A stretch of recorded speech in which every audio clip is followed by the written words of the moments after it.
ওই দিনের মুসিবত এমন মুসিবত কেউ কাউরে চিনবে না।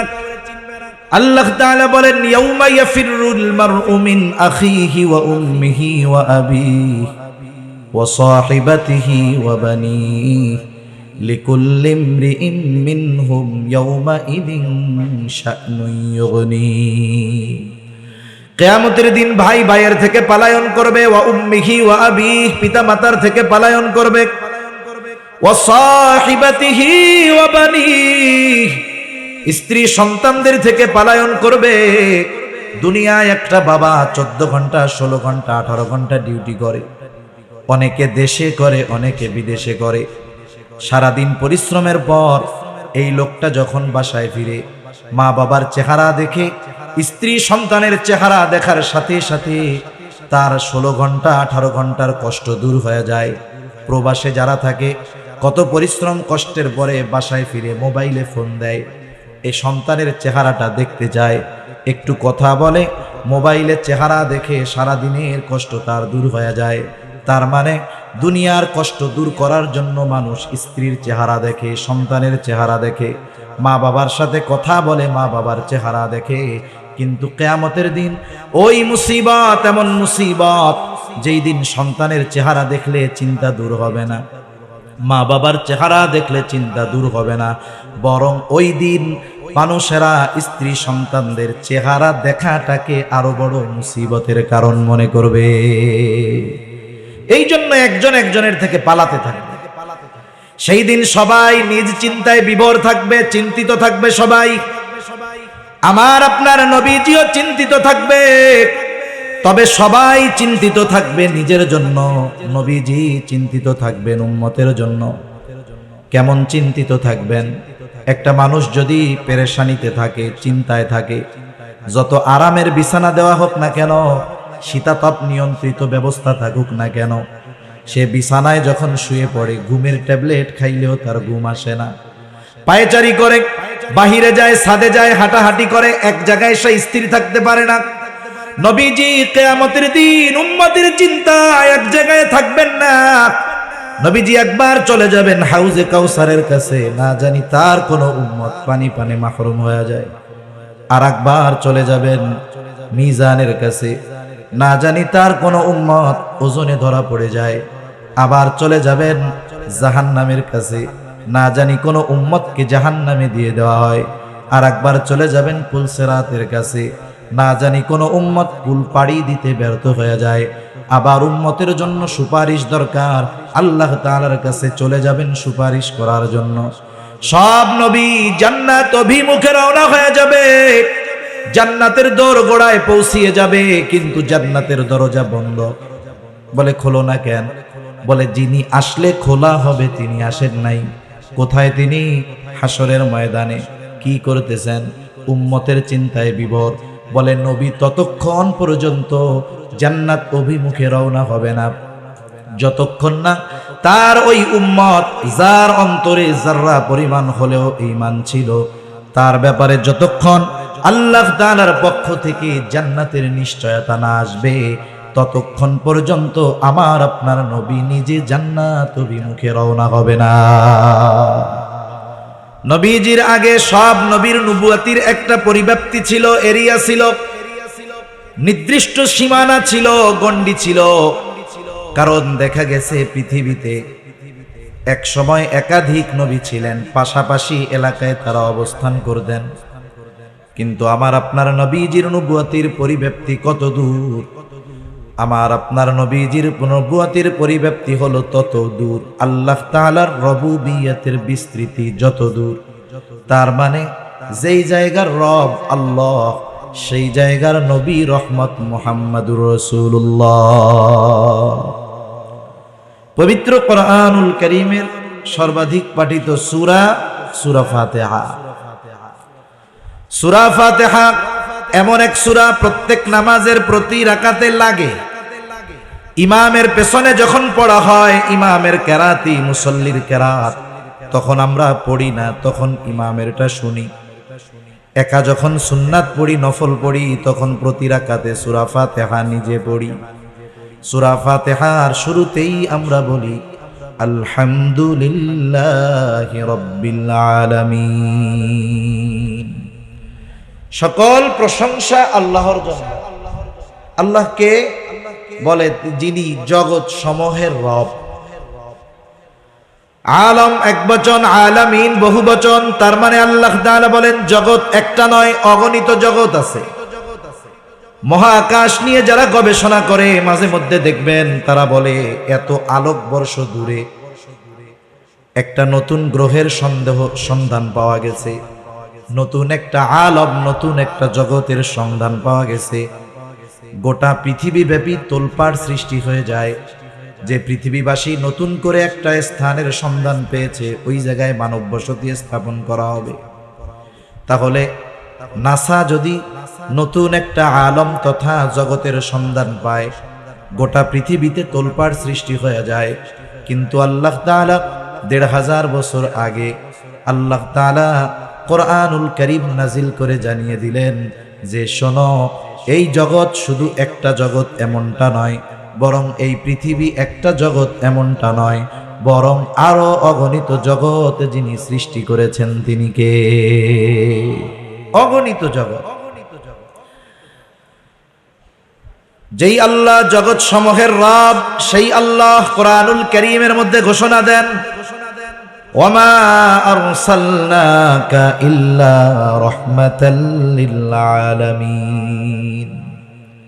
আল্লাহ তাআলা বলেন শুধুমাত্র আমি আপনাকে জগৎ সমূহের জন্য রহমত হিসাবে প্রেরণ করেছি।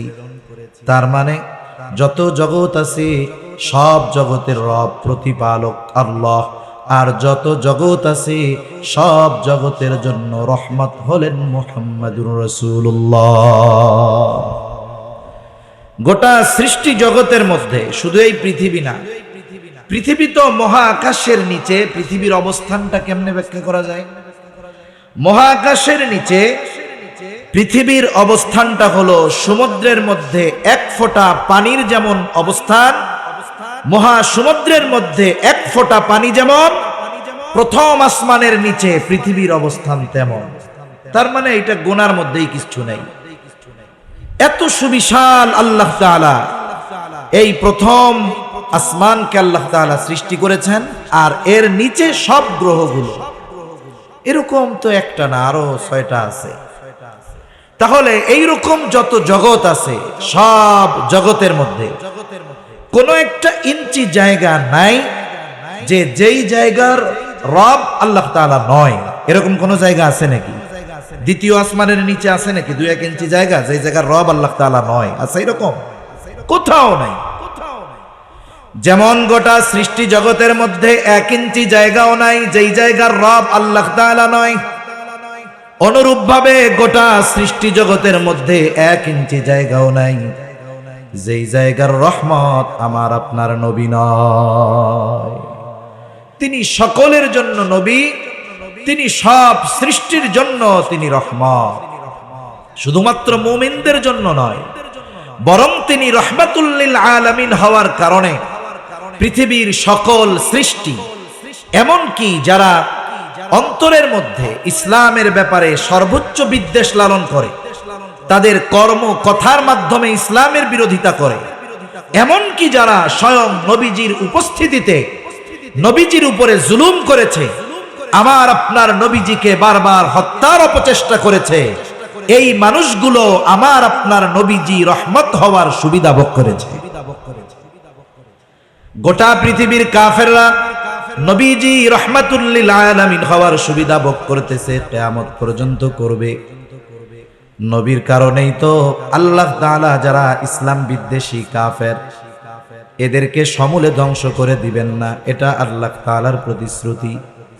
তা না হলে যেই পরিমাণ পাপাচার অনাচার, নবীজি যদি আল্লাহ তাআলার কাছে এই ফরিয়াদ না করতেন, তাহলে দেখা যাইত অতীতের অনেক উম্মতের মতো এই উম্মতেরও কিছু মানুষের উপরে এমন আযাব আসতো যে তারা সমূলে নির্মূল হয়ে যাইত।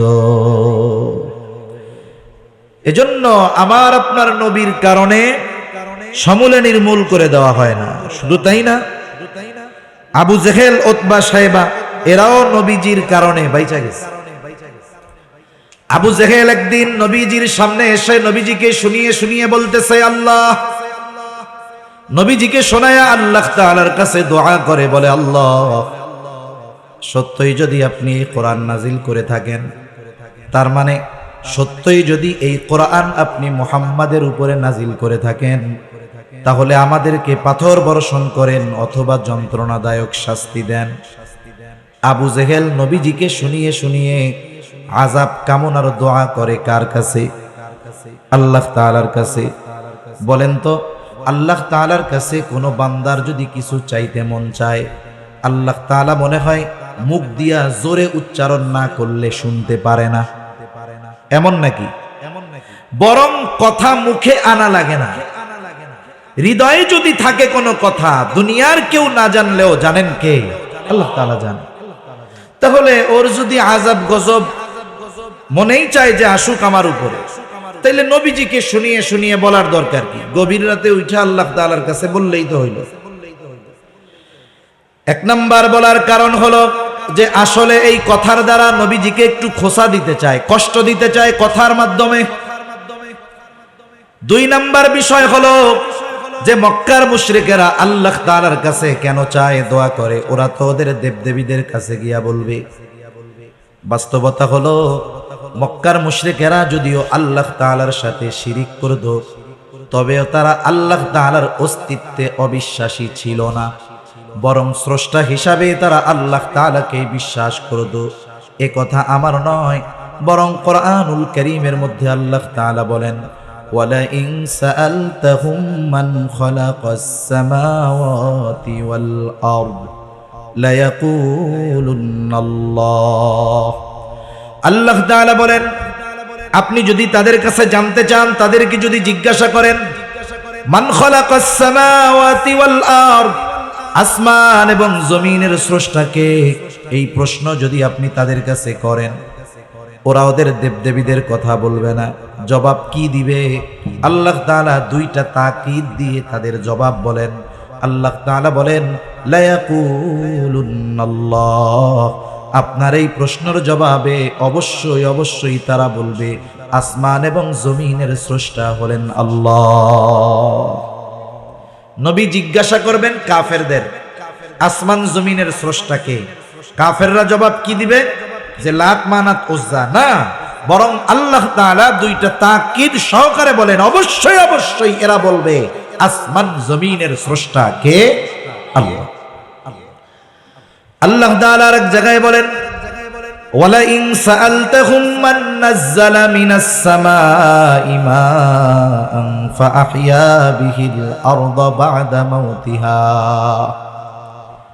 আপনি যদি তাদের জিজ্ঞাসা করেন, মান নাযালা মিনাস সামাই মা, কে আসমান হতে বাড়ি বর্ষণ করে, পানি বর্ষণ করে?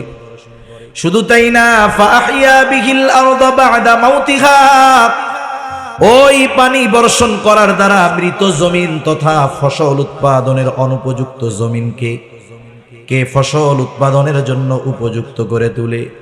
অর্থাৎ ওই পানির দ্বারা মৃত জমিনকে কে পুনরুজ্জীবিত করে তোলে? ওরা ওদের দেবদেবীদের কথা বলবে না, কি বলবে জবাবে? আল্লাহ তাআলা বলেন, লা ইয়াকুলুন্নাল্লাহ, আপনার এই প্রশ্নের জবাবে অবশ্যই অবশ্যই তারা বলবে এগুলো যিনি করেন তিনি কে? বলবে অবশ্যই অবশ্যই আল্লাহ এগুলো করেন। আল্লাহ তাআলা এক জায়গায় বলেন, ওয়ালা ইন সাআলতাহুম মান খালাকাহুম লা ইয়াকুলুন্নাল্লাহ, আপনি যদি তাদের জিজ্ঞাসা করেন তাদের স্রষ্টাকে, কে তাদেরকে সৃষ্টি করেছে, তারা নাস্তিকদের মতো বলবে না এমনিই হয়ে গেছি, প্রাকৃতিক ভাবে হয়েছি, বরং কি বলবে? লা ইয়াকুলুন্নাল্লাহ, অবশ্যই অবশ্যই আমাদের স্রষ্টা হলেন আল্লাহ। তাহলে আল্লাহ তাআলার অস্তিত্বের ব্যাপারে তাদের কি দৃঢ় বিশ্বাস ছিল, কিন্তু তারা এমন কিছু আল্লাহ তাআলার সাথে শিরিক করত যার কারণে তাদের এই বিশ্বাস মূল্যহীন হয়ে গেছে, কোনো দাম নেই। আবার নবীজি এক জায়গায় বলেন, আবু জেহেল আল্লাহ তাআলার কাছে দোয়া করেছে, আল্লাহ তাআলা আবু জেহেলের দোয়াও কবুল করেছেন। বদরের দিন সকাল বেলায় আবু জেহেল আল্লাহ তাআলার কাছে দোয়া করে বলে, আল্লাহ আজকে যারা হকের উপরে আছে, সত্যের উপরে আছে, আপনি তাদেরকে বিজয় দান করেন। নবীজি বলেন আল্লাহ তাআলা আবু জেহেলের দোয়া কবুল করেছে। বদরের দিন যারা হকের উপরে ছিল, সত্যের উপরে ছিল, আল্লাহ তাআলা তাদেরকেই বিজয় দান করেছে। তাহলে নবীজিকে শুনিয়ে শুনিয়ে আল্লাহ তাআলার কাছে বলার উদ্দেশ্য হলো নবীজিকে কষ্ট দেওয়া। সে কেমন যেন নবীজিকে বলতে চায়, আসলে উপযুক্ত আমি ছিলাম, তা তোমার কাছে আল্লাহ তাআলা পাঠাইছে। ও কেমন যেন আল্লাহর কাছে বলে, আল্লাহ আমি কত প্রভাবশালী মানুষ, আমার পেছনে কত লোক আছে, আমার সম্পদের অভাব নাই, আমার মতো লোক থাকতে আপনি ওনার কাছে কোরআন নাজিল করলেন, এটা কেমন হইল? এর আগে আমারে পাথর মেরে শেষ করে দিলেন না কেন? অনেক মানুষ আছে আর একজনের সাথে তার শত্রুতার প্রয়োজন নাই, তার প্রতিবেশী, তার বন্ধু, তার পরিচিত জনের উন্নতি অগ্রগতি, তার প্রতি তার অন্তরে হিংসার বীজ বপন করে দেয়, অটোমেটিক শত্রু হয়ে যায়। হয় কি হয় না? অনেক সময় তো মানুষ অনেকের উন্নতি দেখা বলে, এই লোকটার এই অবস্থা হইল, আরে আল্লাহ এই লোকটা এরকম হইল, এই দৃশ্য দেখার আগে, এই কথা শোনার আগে আমি মরলাম না কেন? এরকম বলে না অনেকে? এগুলো কি খবর শুনলাম, এগুলো শোনার আগে মরলাম না কেন? এই যে বলতেছে মরলাম না কেন বা আমার মরণ হলো না কেন, এ টাইমে যদি আজরাইল এসে বলে যে তোমার তো মরতে মন চায়, তাহলে আমার সাথে চলো, ও কি মরতে চাইবে নাকি? বলবে দুরু মিয়া, আমি কি মরতে চাইছি? এমনি এমনি কইছি। তার মানে চিন্তা করেন, পরশ্রী কাতরতা, হিংসা কেমন এক রোগ যে এটার কারণে অনেক সময় মানুষ নিজের মৃত্যুও কামনা করে। এজন্য বুজুর্গদের সোহবতে যাওয়া দরকার আমাদের, যাতে আমাদের এই অন্তরের রোগগুলো দূর হয়ে যায়। অন্তরের রোগ এটা জটিল এক জিনিস। যেমন পৃথিবীতে যত ভয়ানক রোগ আছে, মরণ ব্যাধি, দেখবেন এই মরণ ব্যাধি যে রোগগুলো, এই রোগগুলোর আলামত শরীরের বাহির অংশে প্রকাশ পায় খুব কম। হার্টের রোগ আপনি বাহিরে কিছু দেখবেন না, ভিতরে ক্যান্সারের জীবাণু দেহ খেয়ে ফেলছে, বাহিরে কিছুই টের পাওয়া যায় না। এই হিংসা হলো মানুষের ঈমান ধ্বংস করা, আমল ধ্বংস করার অন্যতম এক রোগ। এজন্য আল্লাহ তাআলার কাছে দোয়া করা, যারা এই রুহানি চিকিৎসক, অন্তর পরিশুদ্ধ করার চিকিৎসক, যারা হক্কানি বুজুর্গানে দ্বীনের সোহবতে গিয়ে আমাদের দিলগুলাওকে পরিষ্কার করা দরকার, ঠিক কিনা বলেন?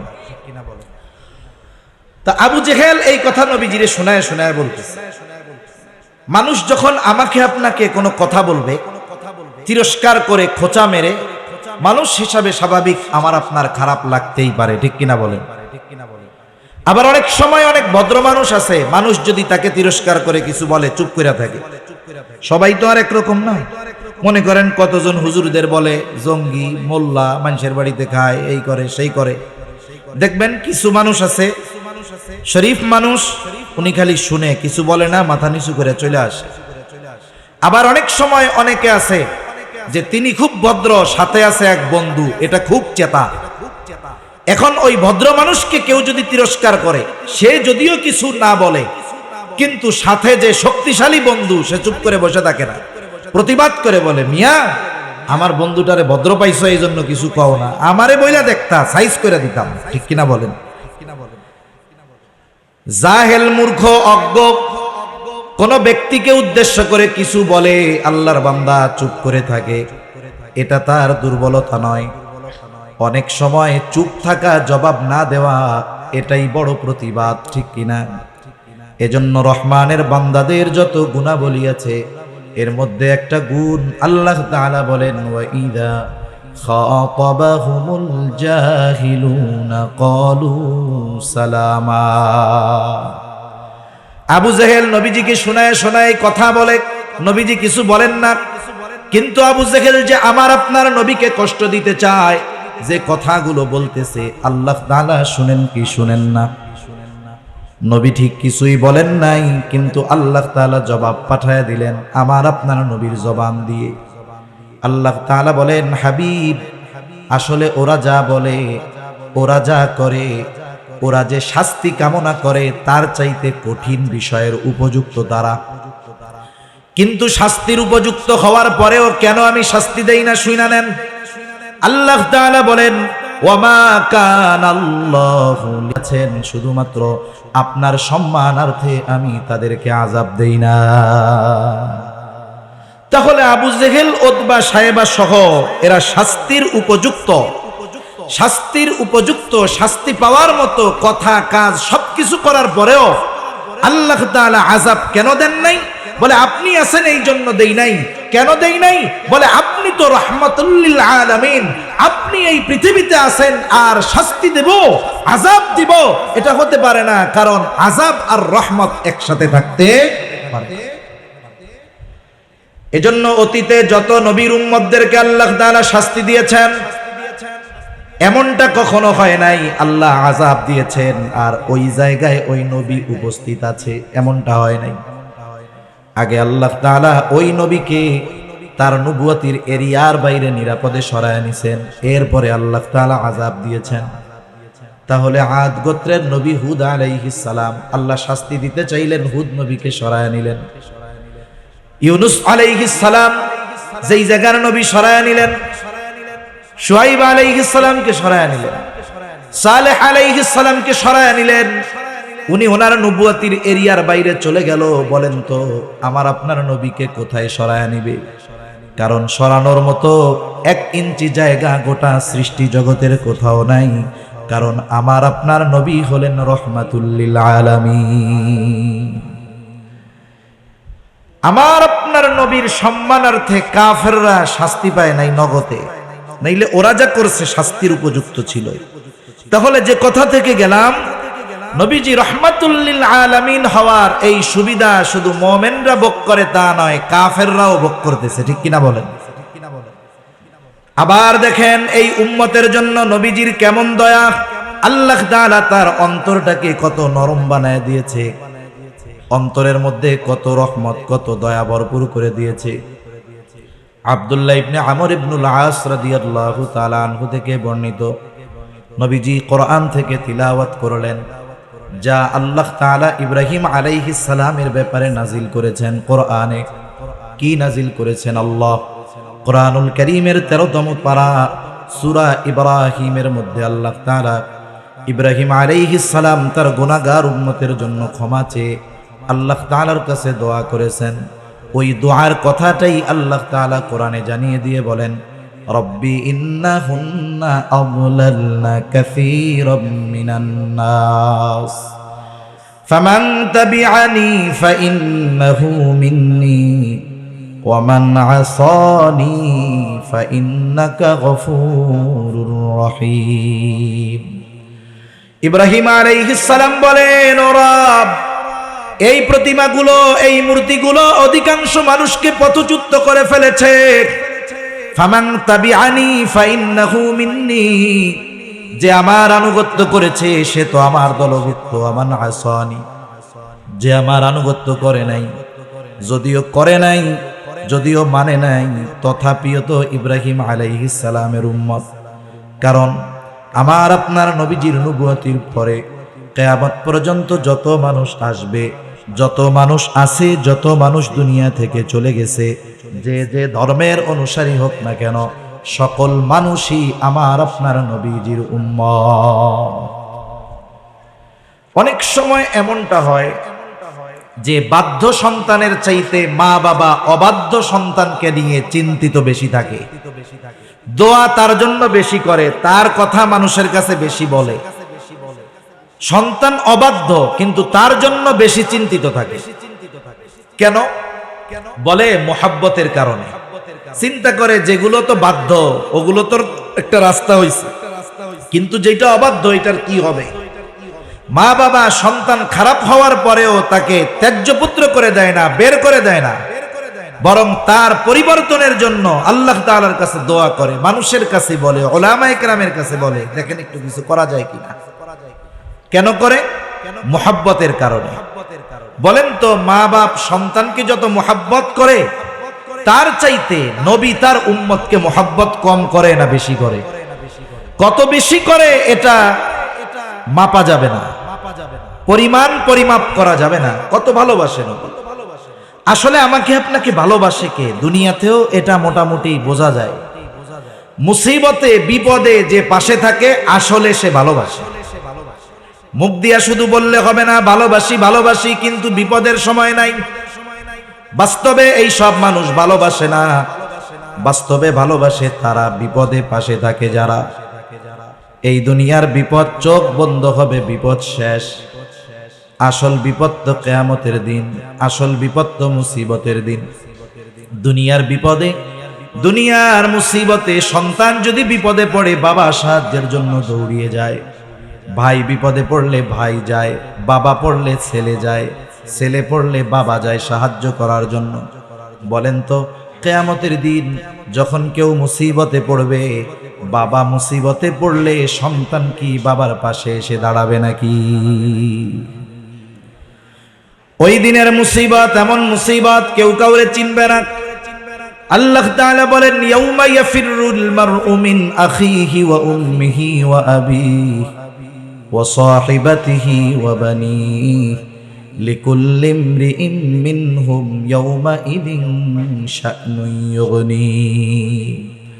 কিয়ামতের দিন ভাই ভাইয়ের থেকে পলায়ন করবে, ওয়া উম্মিহি ওয়া আবিহি পিতা মাতার থেকে পলায়ন করবে, ওয়া সাহিবাতিহি ওয়া বানিহি স্ত্রী সন্তানদের থেকে পলায়ন করবে। দুনিয়ায় একটা বাবা 14 ঘন্টা 16 ঘন্টা 18 ঘন্টা ডিউটি করে, অনেকে দেশে করে অনেকে বিদেশে করে। সারাদিন পরিশ্রমের পর এই লোকটা যখন বাসায় ফিরে মা বাবার চেহারা দেখে, স্ত্রী সন্তানের চেহারা দেখার সাথে সাথে তার 16 ঘন্টা 18 ঘন্টার কষ্ট দূর হয়ে যায়। প্রবাসে যারা থাকে কত পরিশ্রম কষ্টের পরে বাসায় ফিরে মোবাইলে ফোন দেয়, এই সন্তানের চেহারাটা দেখতে যায়, একটু কথা বলে, মোবাইলের চেহারা দেখে সারাদিনের কষ্ট তার দূর হয়ে যায়।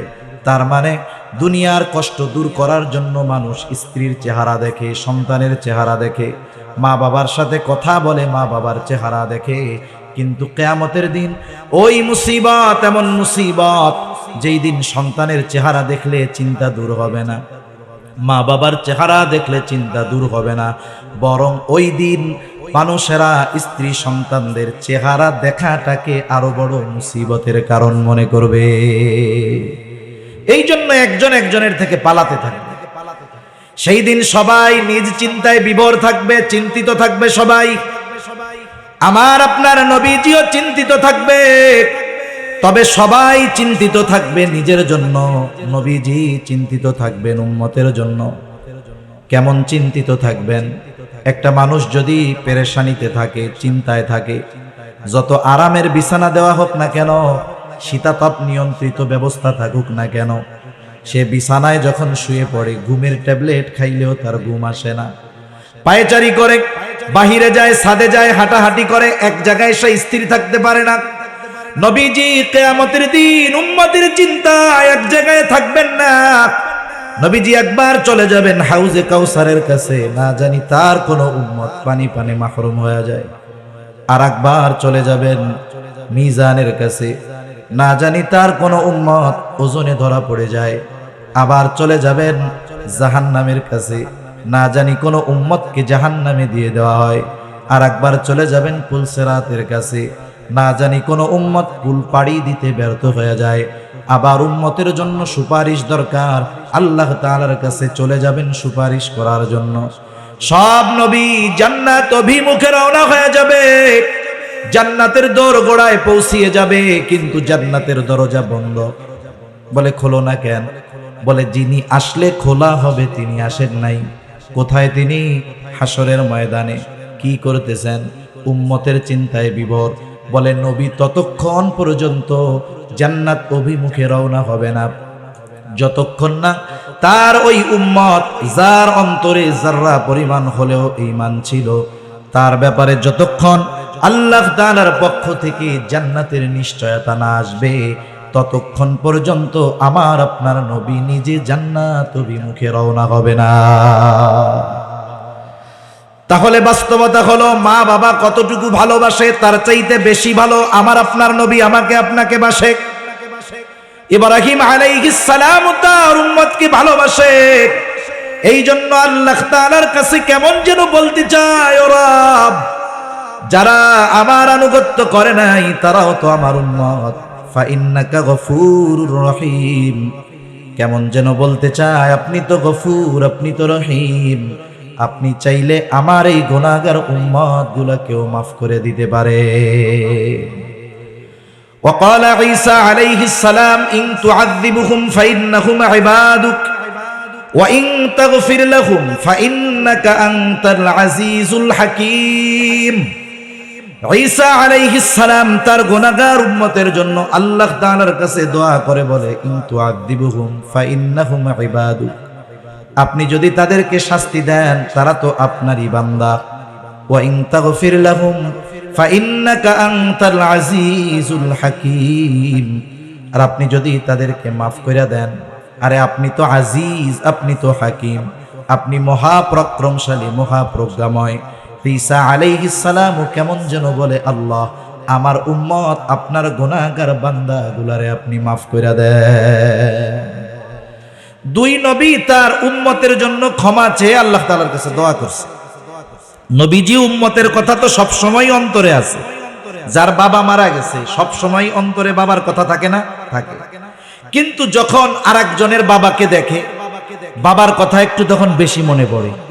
নবীজি সব সময় উম্মতের চিন্তা করেন, কিন্তু দুই নবী যখন উম্মতের ব্যাপারে দোয়া করছে উম্মতের কথা একটু বেশি মনে পড়ে গেছে। এবার নবীজি কি করলেন? ফারাফা ইয়াদাইহি ওয়া ক্বালা আল্লাহুম্মা উম্মতি উম্মতি ওয়া বাকা।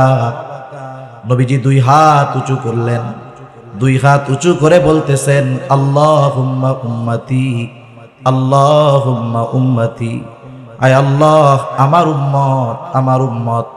আর দুই চোখ দিয়ে অঝরে পানি ঝরে পড়তেছে। নবীজি কান্না করেন আর এটা বলতেছেন, আমার উম্মত আমার উম্মত। আল্লাহ তাআলা জিবরাইল আলাইহিস সালামকে বলে, জিবরাইল যাও মুহাম্মাদের কান্নার কারণ জিজ্ঞাসা করো। জিবরাইল আলাইহিস সালাম চলে এসেছে, এসে জিজ্ঞাসা করে আপনার কান্নার কারণ কি? যদিও আপনার কান্নার কারণ আপনার মালিক জানে, এরপরেও তিনি শুনতে চায়। আরে আল্লাহ জানার পরে কেন শুনতে চায়? মাঝে মধ্যে আমি বলি, বৃহস্পতিবার বিকাল বেলায় মক্তবের বা হিফজখানার ছোট একটা বাচ্চা ওস্তাদের কাছে গেছে আসরের পরে, ওস্তাদের পাশে বসে শুধু কান্না করে, কিছু বলে না। ছোট বাচ্চা, বলেন তো বৃহস্পতিবারে কোনো মক্তবের বা হিফজখানার ছোট বাচ্চা যদি হুজুরের পাশে বসে কান্না করে, কি জন্য কান্না করে ওস্তাদকে বলার দরকার আছে নাকি? বলেন তো কেন কান্না করে? ছুটি চায়, বাসায় যেতে চায়, ওস্তাদও বুঝে, জিজ্ঞাসা করে কান্না করো কেন? এবার কান্নার গতি আরো বাইরা যায়। ও চিন্তা করে আমি কাঁদতেছি কেন? হুজুর বোঝার পরেও আবার জিজ্ঞাসা করে কেন? হুজুর বলে, তুমি যতই কান্নাকাটি করো লাভ নাই, কারণ আগে কও। এইবার কান্না জড়িত কণ্ঠে ছেলেটা ওস্তাদের কাছে বলে, ওস্তাদ আমার আম্মাকে একটু দেখতে মন চায়, ছোট ভাইটাকে একটু দেখতে মন চায়, একটু ছুটি দেন, বাড়িতে যাব। ওস্তাদ এবার একটা হাসি দিয়া বলে, যাও আগামীকাল মাগরিবের আগে চলে আসবা। এখন কথা হলো, ছাত্রের কান্নার কারণ জানার পরেও ওস্তাদ ছাত্রর মুখে শুনতে চায় কেন? বলে এটা হলো ওস্তাদ আর ছাত্রের মধ্যে মহব্বতের বহির প্রকাশ। নবীজি কান্না করে কেন জানার পরেও কেন আল্লাহ শুনতে চায়? বলে এটা হলো আমার আপনার নবীর প্রতি আল্লাহ তাআলার ভালোবাসার বহির প্রকাশ। উম্মতের ব্যাপারে সব কথা খুলে বলছে জিবরাইল আলাইহিস সালামকে। জিবরাইল আলাইহিস সালাম গিয়ে বলে, আল্লাহ আপনার হাবিবের কান্নার কারণ তার উম্মত। আল্লাহ তাআলা বলে, যাও আমার হাবিবকে মুহাম্মদকে গিয়া জানায় দাও, অচিরেই আমি তাকে তার উম্মতের ব্যাপারে সন্তুষ্ট করব, অসন্তুষ্ট করব না। আল্লাহ তাআলা কোরআনুল কারীমের মধ্যে সূরাতুদ দুহার মধ্যে বলেন, ওয়ালা সাউফা ইউতিকা রাব্বুকা ফাতারদা, অচিরেই আপনার রব আপনাকে এমন কিছু দিবেন যে আপনি খুশি হয়ে যাবেন। এই আয়াতের তাফসীরে এই হাদিসটা আসছে। আর এর জবাবে নবী বলেন, আমি ততক্ষণ পর্যন্ত খুশি হব না যতক্ষণ আমার সব উম্মতকে আল্লাহ মাফ করবে না। তাহলে নবীজির প্রতি আমাদের প্রতি নবীজির ভালোবাসা কেমন, এটা বোঝার জন্য দুনিয়ার কোন মানুষের স্বাক্ষর দরকার নাই, আরো অনেক হাদিস উপমা দেওয়া যাবে। অল্প সময়ের মধ্যে শুধু আল্লাহ তাআলার কথাটা বইলা শেষ করে দেই, কারণ দুনিয়ার অনেক মানুষ আছে, হাজার মানুষের বিপরীতে একজনের কথাকে গ্রহণযোগ্য ধরা হয়। হাজার মানুষ একদিকে আর এক ব্যক্তি একদিকে, ঠিক কিনা বলেন? আল্লাহ রাব্বুল আলামিন স্বয়ং নিজে জানিয়ে দেন নবীজির আমাদের প্রতি কত মায়া, কত দয়া, কত মোহাব্বত, কত ভালোবাসা। আল্লাহ তাআলা সেই কথা কোরআনুল কারীমের মধ্যে বলেন, লাকাদ জাআকুম রাসূলুম মিন আনফুসিকুম আজিজুন আলাইহি মা আনিতুম হারিসুন আলাইকুম বিল মুমিনিনা রাউফুর রহিম। আল্লাহ তাআলা বলেন, তোমাদের মধ্য থেকে তোমাদের জন্য এমন একজন রাসূল এসেছেন। কেমন সেই রাসূল? আল্লাহ তাআলা এক নাম্বার বলেন, আজিজুন আলাইহি মা আনিতুম, তোমাদের জন্য যেটা কষ্টের সেটা তার জন্য কষ্টের। তার মানে তিনি হলেন সমব্যথী। তোমরা যেটাতে কষ্ট পাও তিনিও সেটাতে কষ্ট পায়। এটা আবার কেমন কথা? আমার হাত কেটে গেছে, আমার পা কেটে গেছে, হাত ভেঙে গেছে, কষ্ট তো আমি পাবো, আপনি কেমনে পাবেন? এই যে একজনের কষ্টে আরেকজন যে কষ্ট অনুভব করে, এটার মূল কালেকশন হলো মোহাব্বত, ভালোবাসা। মনে করেন একজনের ছোট বাচ্চা 2 বছর 3 বছর বয়স, 2 বছরের বাচ্চা গভীর রাত প্রচন্ড জ্বরাক্রান্ত, এতটা জ্বর গা ফেটে যায়, চোখগুলো টলমল করতেছে পানিতে, জ্বরের যন্ত্রণায় কষ্টে ছোট বাচ্চার জবান দিয়ে কষ্টের আওয়াজ বের হচ্ছে, আহ। গভীর রাত, দোকানও খোলা নাই, ডাক্তারের কাছে নেওয়ারও কোনো উপায় নাই। সন্তানের এত কষ্ট, পাশে বসে আছে তার মা বাবা। যাদের সন্তান আছে অনুধাবন করতে পারবেন। বলেন তো, জ্বরাক্রান্ত ওই শিশু বাচ্চা জ্বরের কারণে যত কষ্ট পায়, তার পাশে বসে থাকা সুস্থ মা বাবা সন্তানের চাইতে কষ্ট বেশি পায় না কম পায়? কম না বেশি পায়? যাদের বাচ্চা কাচ্চা নেই এরা তো এটা সহজে বুঝবে না, যাদের আছে এরা বুঝবে। তাহলে কষ্ট কেন পায়? অন্য মা বাবা তো পাবে না, উনরা কেন পায়? বলে সন্তান তো মোহাব্বতের কারণে, ওর কষ্ট মা বাবার কষ্টের কারণ হয়। যেই মা বাবা সন্তানের কষ্টে কষ্ট পায় মোহাব্বতের কারণে, বলেন তো সেই উম্মতের কারণে নবী কষ্ট কেন পাবে না? সন্তানকে মা বাবা যত ভালোবাসে তার চাইতে অগণিত গুণ বেশি ভালো নবী তার উম্মতকে বাসে। আল্লাহ তাআলা সেই জন্য বলেন তিনি হলেন আজিজ, সমব্যথী।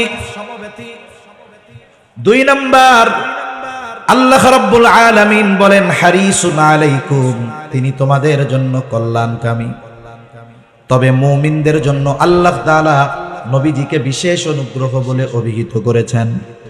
আর এক জায়গায় আল্লাহ তাআলা বলেন লাকাদ মান্নাল্লাহু আলাল মুমিনিনা ইয বাআসা ফীহিম রাসূলাম মিন আনফুসিহিম, যে আল্লাহ তাআলার বিশেষ অনুগ্রহ মুমিনদের উপর যে তিনি তাদের মধ্য থেকে তাদের জন্য একজন রাসূল পাঠিয়েছেন। এই জন্য নবী মুমিনদের জন্য স্পেশাল অনুগ্রহ। এ কথাও আল্লাহ তাআলা বলেন এই রাসূল সবার জন্য সমব্যথী, কল্যাণকামী। তবে মুমিনদের জন্য স্পেশাল ভাবে তিনি কেমন? বলে বিল মুমিনিনা রাউফুর রহিম, তিনি মুমিনদের জন্য হলেন অতি সদয় পরম দয়ালু। রাউফুর রহিম হলেন আল্লাহ। রাউফুর রহিম কে? দুনিয়ার কেউ কি রাউফুর রহিম হতে পারে? যদি কেউ বলে আমার পীর সাহেব রাউফ রহিম, তাইলে তুমি বলতে হবে তুমিও বেঈমান, তোমার পীরও বেঈমান, ঠিক কিনা বলেন? রাউফুর রহিম একমাত্র আল্লাহ। ওই রাউফুর রহিম আল্লাহ, অতি সদয় পরম দয়ালু ওই মালিক নবীজির তার মুমিন উম্মতদের প্রতি কেমন দয়া, মায়া, মোহাব্বত, ভালোবাসা, এটা বোঝানোর জন্য স্বয়ং নিজের গুণবাচক শব্দ আমার আপনার নবীজির সাথে আল্লাহ ব্যবহার করেছেন। সুবহানাল্লাহ। এই কথার দ্বারা এতটুকুই বোঝা যায় যে আসলে আমার আপনার নবীর উম্মতের প্রতি কেমন মায়া। শুধু যে মুমিনদের প্রতি নবীজির এই মায়া ছিল তা নয়, গোটা সৃষ্টি জগতের সকল মাখলুকের প্রতি নবীজির মায়া ছিল, দয়া ছিল, ঠিক কিনা বলেন? এজন্যই তো আল্লাহ তাআলা আমার আপনার নবীকে রহমাতুল লিল আলামিন হিসাবে অভিহিত করেছেন। আমাদের প্রতি নবীজির যেই মুহাব্বত, এই মুহাব্বত আমাদেরকে অনুধাবন করতে হবে। এই মুহাব্বত যদি কেউ অনুধাবন করতে পারে, ওই ব্যক্তি নবীর ব্যাপারে কোনো কটূক্তি, নবীর ব্যাপারে কোনো বেয়াদবিমূলক আচরণ, যারা নবীর মুহাব্বতকে অনুধাবন করতে পারে তারা নবীর প্রতি কোন ধরনের অশালীন আচরণকে মেনে নিতে পারে না, জীবন দিয়ে হলেও এগুলোর প্রতিবাদ করে। ঠিক কিনা বলেন?